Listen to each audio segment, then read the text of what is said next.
Hello, hello. Well, we have a huge solar eclipse happening on October 14th in the sign Libra, which is all about relationships and all about the way that we interact with ourselves through our relationships and how we understand ourselves.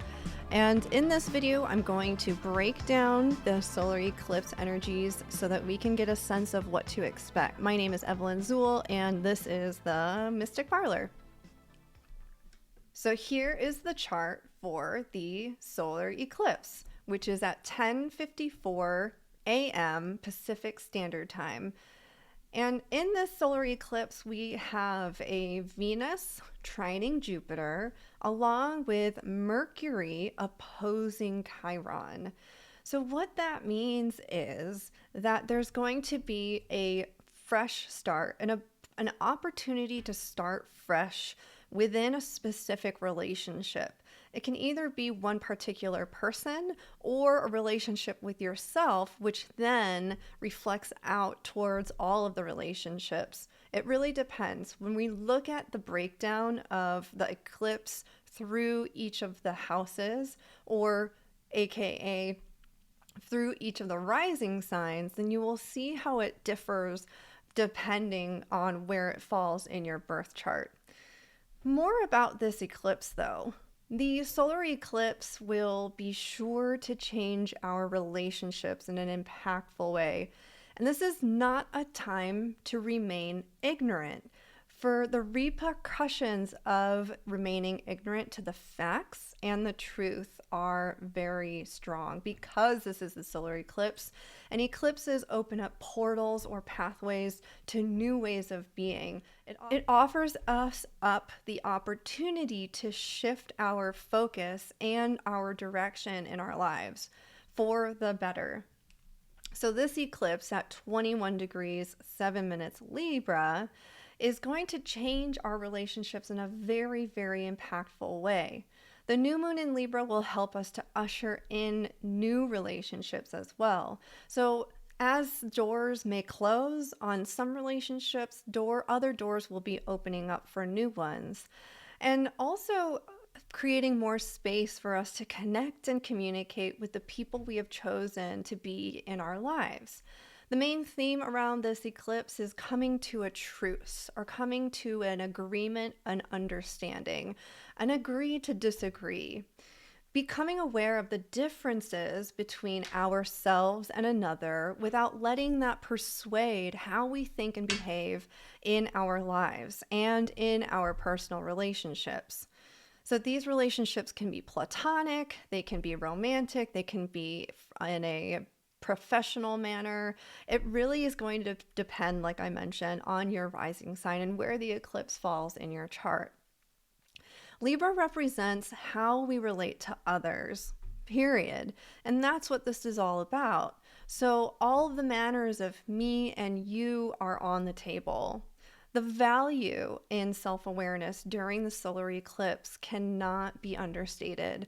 Understanding the way that you show up in relationships and understanding the way that you interact with other people is all a part what the solar eclipse is going to bring up for us on an individual level, and therefore shifting the way that your relationships go moving forward. If you've been noticing that you are lacking a certain amount of connectedness or vulnerability in your relationships, this is the time to take a deep look into your own behaviors, what you are doing to contribute to that lack of connection, and change and adjust the way that you initiate those relationships. Because Libra is the sign of the one who's consistently thinking of other people, curious about what other people are thinking or feeling or doing, always trying to balance between the me and you. But this eclipse is also connected to Aries, and Aries energy is the initiation of what you are going to do within those relationships. It is paramount to first and foremost access the way that you are showing up for yourself, and whether or not you have a positive relationship with you first before projecting your shadows or anything that you are projecting out into the other. Libra is a cardinal sign. So this eclipse will inspire everyone to initiate a change of dynamic in our relationships, like I mentioned. And for each rising sign, that's going to be different on how you decide to initiate that change. Since Mercury will be opposite Chiron, some of us might experience a forgiveness. Someone from the past might come into our lives to offer an apology or might offer us some closure that we've been either seeking out or not. With the South Node connection to this new moon, it is a energy of, it's an interesting shift because new moons often represent newness or planting seeds. But because it's connected to the South Node, or Ketu, which is the point in the chart that represents the past or things that are moving away from us, it means that there's closure with relationships. So a lot of us may experience some coming to conclusions, coming to a truce, coming to, again, an agree to disagree, being able to see the differences between you and what makes you you, and the differences and the uniqueness of the other person, and acknowledging and valuing those differences. So the solar eclipse is happening in the third decan of Libra, and the third decan of Libra highlights is connected to the energy of the Four of Swords.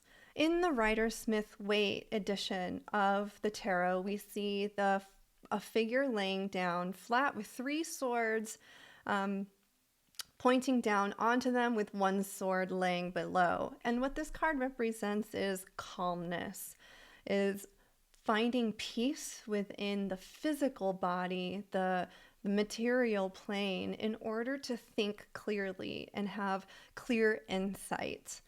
The coming from a place of calmness, the body must be still, non-reactive, in order to make those sound judgment calls. In the Thoth deck, Crowley gave the Four of Swords the key truce, which shows four swords all coming to one point in the center of the card. This card symbolizes the need to put down the swords of the irrational, fearful mind in order to come to a clear understanding. Sometimes it's best to just allow yourself to see that things just don't work out between some people, and that's completely okay. Another tarot card that's associated with the sign Libra is the card Justice. The Justice card shows a dignified figure sitting on a throne with a sword in one hand and the scales in another. There are two types of justice in this existence. There's the man-made systems of laws that are a part of our government bodies and judicial system. And then there's the natural order or karmic law that some people adhere to and some people don't. Well, some people adhere to neither. But justice represents this natural law and order. And what we don't realize about Libra oftentimes is that Saturn is exalted in Libra. And therefore, there's this understanding of respect when it comes to systems of law and order. And Libra really appreciates that. When you think about how Libra appreciates at good etiquette and balance between self and other, and there being fairness between all people involved, that's very much in line with justice. That's what justice upholds or hopes to uphold. The problem, though, is that the human body holds memory within every cell, and the human body, the fleshy aspects of our animalistic existence, remembers. And so sometimes that sense of justice can be skewed through the emotional responses of revenge, of anger, jealousy, vengefulness. And so these biases or emotions get stored into the physical body. And what we have to do during the new moon in Libra is to essentially calm or hush the physical body's urges for these emotional responses. Libra is an air sign. Libra is a cardinal air sign. And what the air element represents is intellect, using your mind and intellect and wisdom to make sound decisions versus your animalistic physical responses or instincts. So here is the solar eclipse. And what I'm going to do is I'm going to break down each of these planetary connections to paint a bigger picture or to make those connections of what each of these planets are doing with the solar eclipse chart. So now I'm going to take them all away and we'll start out with the sun. So the sun, Libra, we've already spoken about what that is, what the energies are around sun in Libra. The sun is debilitated in Libra. It's in its fall. And what that means is that the sun doesn't have the easiest time expressing itself in Libra because all the sun wants to do is exist uninhibitedly on its own without any restrictions to its ability to express its ego and creative life force. But what Libra does is it makes the sun question. What are you doing? What is it doing? How are other people going to feel? Why do you feel that way? Makes all the analytical, intellectual questions come into play. And that sun is 3 degrees away from the south node. So already the interpretation comes into play of what sorts of self-analysis is coming up for you to review about yourself when it comes to how you relate to other people. And now we place the moon in there right here. Of course, it's a new moon, so the moon and the sun together. The moon is absent or it's dark. When we have a new moon, it's dark in the sky and usually it's colder because the sun is not reflecting the light off of the moon. So it's colder, it's crisper, there's no light at night. We're going within in order to unearth and understand and merge both the masculine and the feminine self. The sun is the masculine, the moon is the feminine. And with the moon and the sun merged together in the sign Libra, which is quite an androgynous sign, though it's a sign of the yang or masculine energy, it's still quite, all the air signs are quite androgynous. It's still the expression of understanding how we put ourselves out there into the world and trying to do that self-reflection inside first. Now we have Mercury here. So Mercury, the planet of the mind, information, and communication, is in Libra, which is wondering what other people are thinking, considering other people's thoughts, thinking first about what someone else might say. And then we have Venus. And Venus is in her fall in Virgo. So Venus, being the ruler of this new moon, is not in the best position because she's in Virgo. So she's already overanalyzing, overthinking, kind of picking at the details about a particular relationship. And that's, again, the whole sort of theme of this new moon. And we have Mars. Mars is helping that Venus out, though. What Mars is doing is it's saying, you know what? Let's pick one thing to work on and let's move forward. Let's do what we have to do to get over it. So there's a closure or a working towards closure or an initiation towards changing or transforming or evolving our relationships in some way.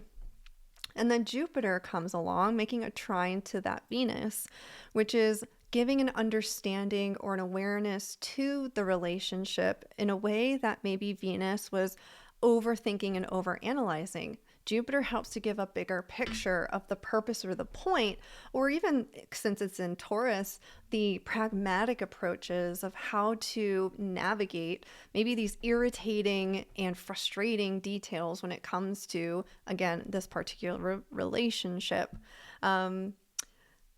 I also have to mention that Venus represents and is connected to money and finance and a relationship to the material world.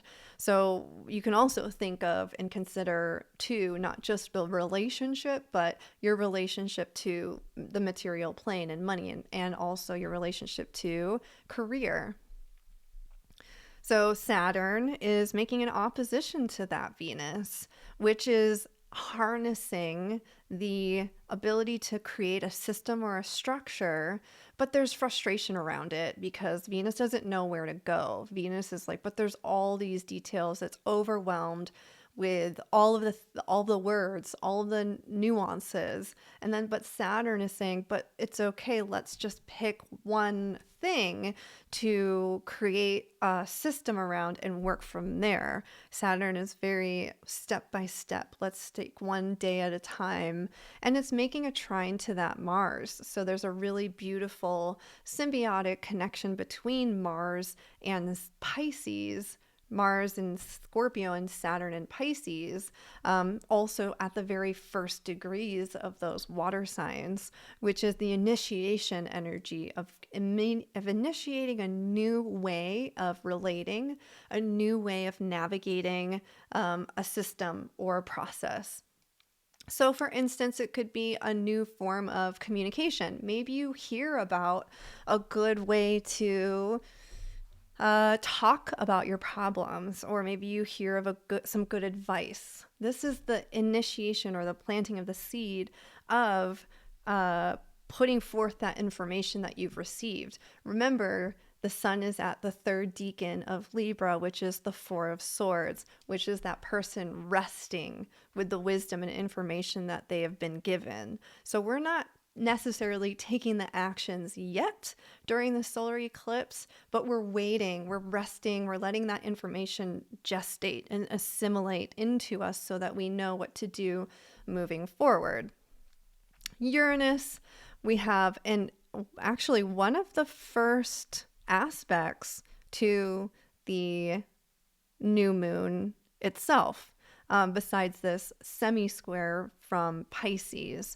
So Uranus is making an inconjunct to the new moon. And Uranus does a good job of disconnecting or pulling us outside of our situation so that we can view it from a third person perspective. So with Uranus making an inconjunct to the new moon, which is us, ourselves, our own personal experiences with a relationship, Uranus comes along and says, look, this is something that you haven't been seeing about yourself that you need to think more critically about or create new patterns around, because this part of your personality or this part of your ingrained social understanding needs change and needs adjustment. But it's going to be hard to see. So it might come from out of nowhere, or it might come from an offhanded comment from somebody that's like, oh, wow, you actually are really defensive. Something where you're like out of the blue kind of jolts you a little bit. And you're like, I never heard that from anyone or even thought about that about myself before. Neptune also making an inconjunct to the new moon. And Neptune is the cloudy, veiled planet. It's what's veiling us from ourselves again. So we have this extra added theme of uncovering parts of our identity and personality when it comes to how we relate to people that we never saw before. And it could be something as simple as, wow, I didn't realize that when I say, excuse me, in this certain way, other people take it in a mean tone or think that I'm being pushy or bossy. And I never considered that about myself. This is what's happening. This is what's being uncovered for you to see for yourself the truth and the facts of your being and how you behave in the world. So here we have Pluto, which is our first intense aspect to the sun and the moon, which is the planet of change and deep transformation and evolution. And the square aspects force us to make adjustments. So again, another planet that says you need to change this about you. And Pluto's not as nice as Neptune is. Pluto's going to be like, you have to change this. It's going to affect your health. It's going to affect your livelihood. It's going to affect the way that you relate, and even if you have friends anymore. So this is a serious piece of the puzzle of the solar eclipse, which says it's got to change. You have to adjust a certain aspect to your personality if you want to connect with people on a deeper level. And it's going to be vulnerable and it's going to be uncomfortable, because that's what Pluto does. Is Pluto brings up the shadow of us so that we can see ourselves more clearly. And it might come through another person. Again, it might be a reaction that someone has towards you that's unexpected or kind of just out of the blue. It might be an actual literal confrontation that someone comes in and it's like, do these things. This is what you do. Or it could be your own process of internalizing the experience that from a past relationship that you're coming to terms with what your responsibility was within the breakdown of that relationship. And here we have Chiron, the opposition to Mercury. Chiron is coming up to a conjunction with the North Node, so the healing opportunities are going to come later in the month, but this is just the awareness that's coming up for you. So that's the solar eclipse for you. And you know what? I just decided right now that I'm going to take a break and do the solar eclipse through each of the houses or rising signs in another video. So you'll get to listen to that at another time. I'll put the link in that video below once it's available. And other than that, you can read more about the solar eclipse on my blog on themysticparlor.com. Follow me on Instagram, evelyn.zuel. You can book a reading with me on themysticparlor.com as well. And if you'd like to listen to my podcast on Spotify, I also have other recordings and episodes where I talk about hypnosis, aliens, conspiracies, other kinds of things that are interesting to me that is kind of like my own personal diary.